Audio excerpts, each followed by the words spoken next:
दोस्तों नमस्कार।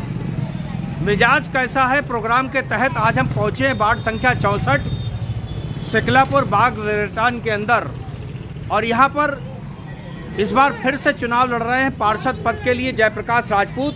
जिन्हें आप पीले रंग के कुर्ते में देख रहे होंगे और उनके समर्थक भी दिख रहे होंगे।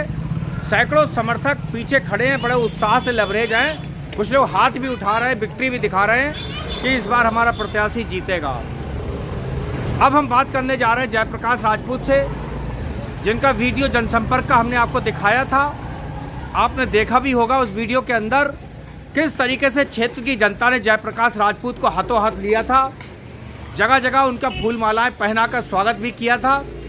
आज उसी जयप्रकाश राजपूत से बात करने आए उनके मुख्य चुनाव कार्यालय में। चुनाव कार्यालय में बड़ी संख्या में रात तक उनके समर्थक साथ बैठे हैं, पर्ची बांट रहे हैं, घर घर संपर्क कर रहे हैं। लेकिन जयप्रकाश राजपूत किन मुद्दों को लेकर, क्या एजेंडा लेकर इस बार मैदान में उतरे हैं, आइए करते हैं बातचीत। जुड़िए हमारी इस खास रिपोर्ट के साथ। चैनल अच्छा लगे तो लाइक शेयर और कमेंट कीजिए। किसी ऐप पर हमें देख रहे हो तो प्लीज़ फॉलो कीजिए। देखिए हमारी खास रिपोर्ट।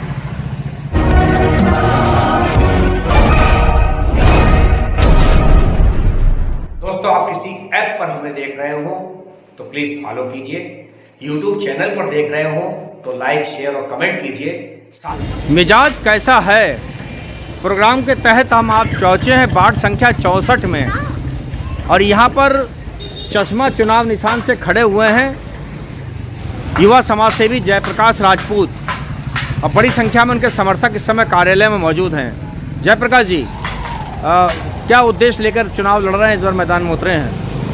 उद्देश्य सिर्फ इतना है। पहले तो मैं आपके चैनल गंभीर न्यूज़ का धन्यवाद, तहे दिल से धन्यवाद करता हूं।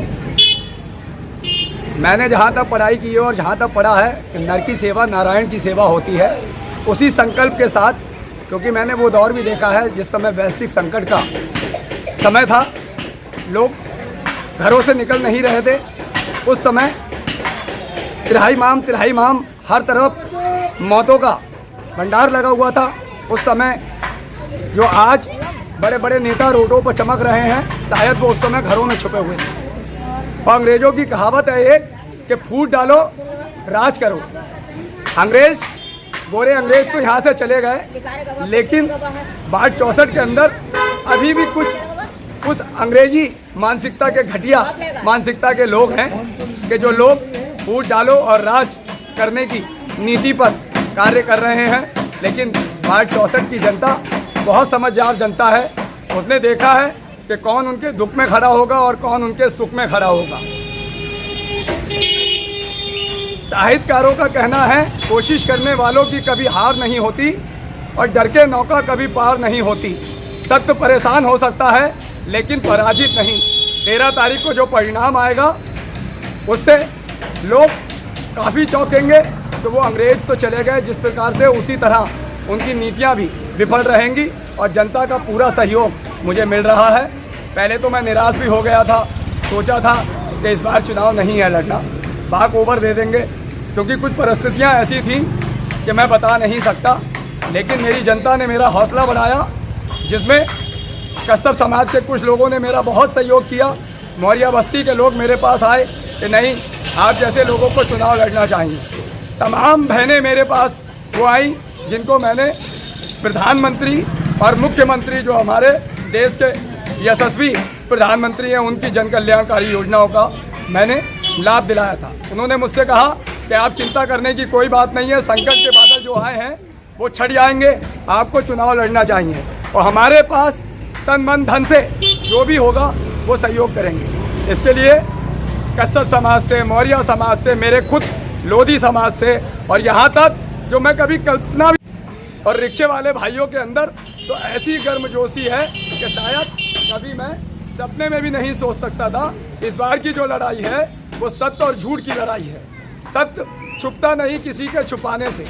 ये 13 तारीख को आपको पता चल जाएगा। जब परिणाम आएंगे सारे विरोधी पस्त नजर आएंगे।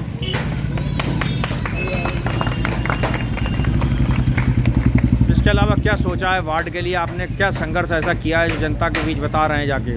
मेरे 6 संकल्प हैं, राजपूत परिवार के 6 संकल्प हैं। मैंने देखा है कि यशस्वी प्रधानमंत्री की एक योजना है राशन वितरण की। तमाम वार्डों के अंदर मैंने खुद देखा है जाकर के 1 किलो या 2 किलो गल्ला कम दे रहे हैं। उस काला बाजारी पर विराम लगाना है मुझको। दूसरा, जगह जगह गड्ढा है जो नगर निगम के पार्षद का काम है, गड्ढा मुक्त होना चाहिए, नालियों की सफाई होना चाहिए, स्ट्रीट लाइट लगी होना चाहिए। और वार्ड 64 के अंदर, या मैं यूँ कहूँ स्मार्ट सिटी के वार्डों के अंदर प्रदेश सरकार की जन कल्याणकारी योजना है अमृत योजना, शुद्ध पानी मिलना चाहिए।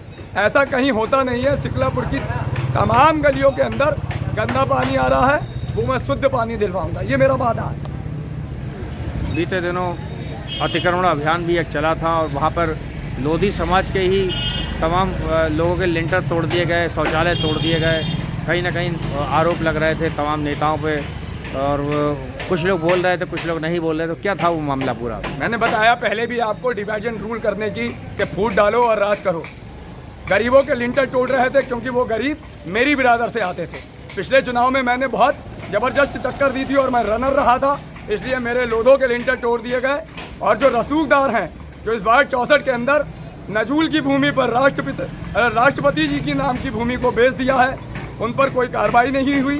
प्राचीन नाले के ऊपर रसूखदारों के, उद्योगपतियों के, ऊंचे घरानों के कोठी और बंगले और शोरूम बने हैं, उन पर कोई कार्रवाई नहीं की गई। मेरे लोधो भाइयों के, मेरे रिक्शे वाले भाइयों के, उनके लिंटर तोड़ दिए गए। अगर मैं पार्षद बना तो ये मेरा संकल्प है, किसी के साथ नाइंसाफ़ी नहीं की जाएगी। या तो फिर अमीरों के भी नहीं टूटे और गरीबों के भी नहीं टूटेंगे, और टूटेंगे तो सबसे पहले अमीरों के टूटेंगे, उसके बाद गरीबों के टूटेंगे, अन्यथा किसी के नहीं टूटेंगे।